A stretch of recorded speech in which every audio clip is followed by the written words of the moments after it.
Kata penulis, satu pesan yang ingin saya sampaikan kepada setiap suami yang memulai kehidupan rumah tangganya untuk tidak memulainya di rumah keluarganya atau keluarga istrinya. Ini nasihat para ulama untuk setiap orang yang berumah tangga. Dan penekanannya di sini kepada suami, kenapa? Karena dia yang bertanggung jawab terhadap nafkah rumah istrinya. Ya. Jadi pada saat sudah menikah, walaupun kemampuan dia hanya kos-kosan, kontrak, tidak apa-apa. Ya, dan setiap ukhti muslimah harus paham masalah ini. Kalau sudah menerima kalimat akadnya seorang laki-laki, menerima lamarannya, maka berarti hidup ukhti sudah bergantung sama dia. Dia tinggal di mana ikut. Walaupun tadinya kita tinggal di istana yang besar bersama ayah kita, setelah menikah mungkin suami kita hanya bisa ngontrak rumah, tidak semewah dan sebagus yang dimiliki oleh ayah kita, maka tidak ada masalah. Tetap harus sudah pindah kepada lokasi tempat di mana suami tinggal. Itu Allah jelaskan dalam Al-Quran ya, kepada kaum laki-laki, A'udzubillahi minasyaitonirrajim, askinuhunna min haitsu sakantum min wujdikum wa la tudarruhunna litudayyiqu alaihin. Al-ayat. Yang artinya, tempat tinggalkanlah para istri tempat tinggal yang kamu tinggal, dan jangan kamu persempit mereka, susahkan mereka, sehingga mereka pun merasa sempit dalam kehidupan. Artinya, berikan juga tempat yang semampu mungkin, yang layak, perabot yang bagus, tempat tidur yang bagus, tempat yang nyaman ya, semampu dia. Dan seorang istri harus juga berterima kasih tentang masalah itu. Kemampuan suaminya begitu besarkan jiwanya. Gak apa-apa kok, saya syukur dengan ini. Mudah-mudahan satu waktu Allah kasih kita yang lebih baik lagi. Maka akan terjalin hubungan yang baik karena saling menghormati, ya, saling menghormati. Sebagaimana juga saya jelaskan waktu itu tentang karakter laki-laki, dia suka dinilai pengorbanannya.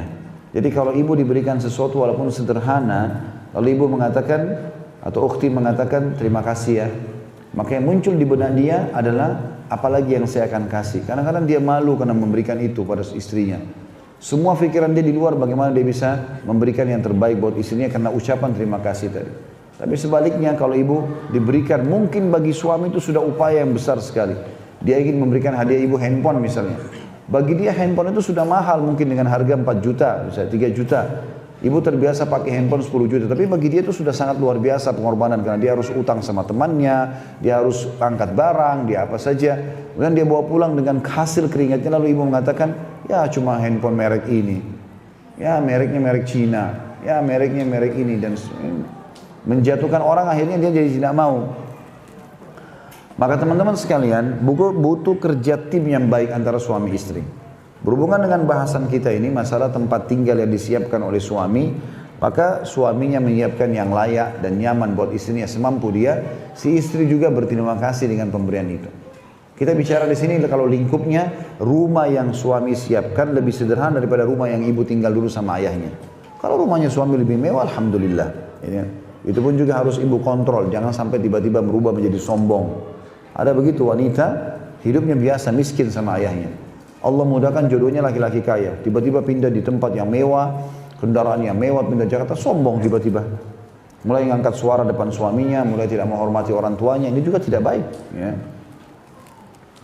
Dan tempat tinggal ini adalah bentuk cinta pasangan suami istri, naungan rumah, atap yang kita pakai untuk berlindung bersama, tidur di situ bersama, kamar mandi juga digunakan bersama, gitu kan.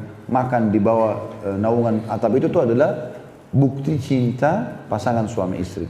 Artinya kalau masih bergantung pada naungan orang tua, berarti masih belum cinta namanya. Belum siap untuk berkorban bersama pasangan. Ya. Saya ulangi kata beliau, satu pesan yang ingin saya sampaikan kepada setiap suami yang memulai kehidupan rumah tangganya untuk tidak memulainya di rumah keluarganya atau keluarga istrinya. Ia dan istrinya semestinya memiliki rumah sendiri, meski kecil dan sedikit perkakas.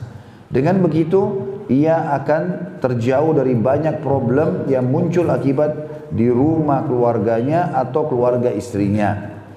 Jika keluarga pengantin adalah orang-orang yang tidak memiliki pemahaman agama dan tidak berkomitmen dengan apa yang dihalalkan dan diharamkan Allah, maka suami akan menghadapi kesulitan yang berat. Apalagi jika keluarga pengantin sangat keras sikapnya.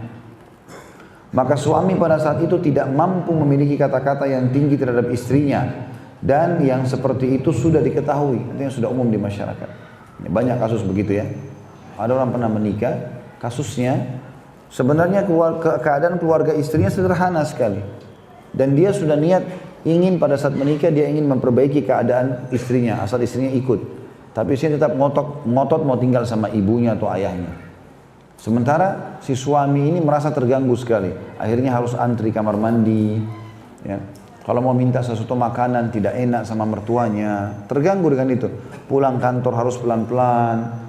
Mungkin terganggu kalau buka pintu. Padahal sebenarnya memang membuka pintu juga pelan-pelan. Tapi kalau rumah sendiri dia tidak ragu. Buka kunci, dia langsung masuk assalamualaikum. Kan lebih tenang daripada rumah mertuanya misalnya. Kan seperti itu. Begitu juga dengan perempuan. Pada saat dia tinggal di rumah keluarga suaminya. Mungkin dia pengen masak sesuatu malam hari, nggak enak masuk dapur.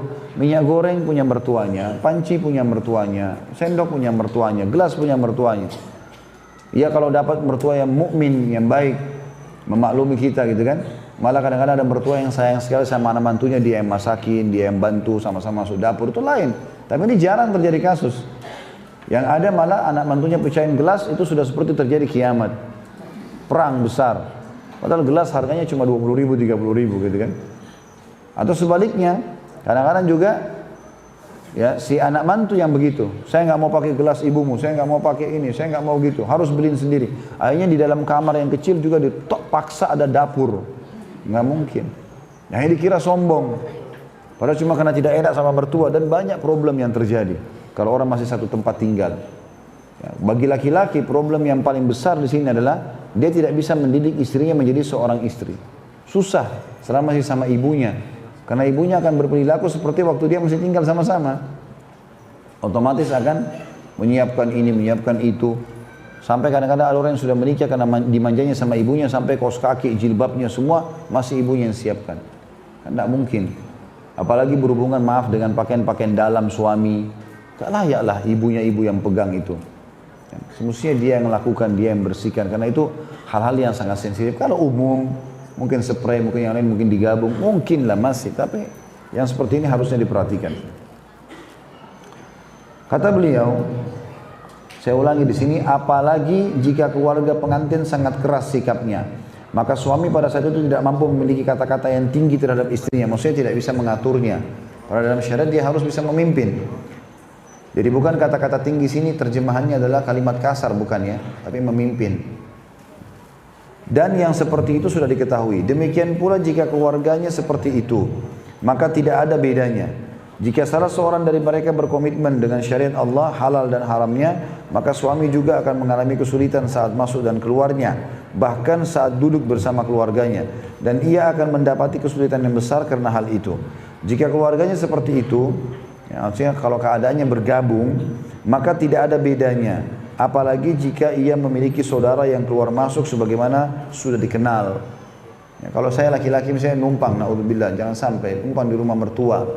Kemudian dia punya anak-anak laki-laki juga, ada ipar saya laki-laki, maka saya keluar masuk rumah itu nggak nyaman juga. Karena ada laki-laki yang lain dan seperti tidak punya wewenang, tidak punya kedudukan. Sama juga dengan istri, kalau dia tinggal di rumah mertuanya, kemudian mertuanya punya anak-anak perempuan, jadi seperti terjadi persaingan nantinya dengan ipar-ipar ini, itu yang terjadi. Karena itu, kata beliau, saya menyampaikan nasihat kepada setiap suami agar memiliki rumah tersendiri, meskipun sempit dan sedikit perkakas, namun itu jauh lebih baik baginya daripada pernikahannya di rumah keluarganya atau keluarga istrinya. Jadi dua belah pihak ya, tidak di keluarganya suami, tidak di keluarganya istri. Artinya tidak si suami numpang dengan mertuanya, enggak juga istri numpang dengan mertuanya.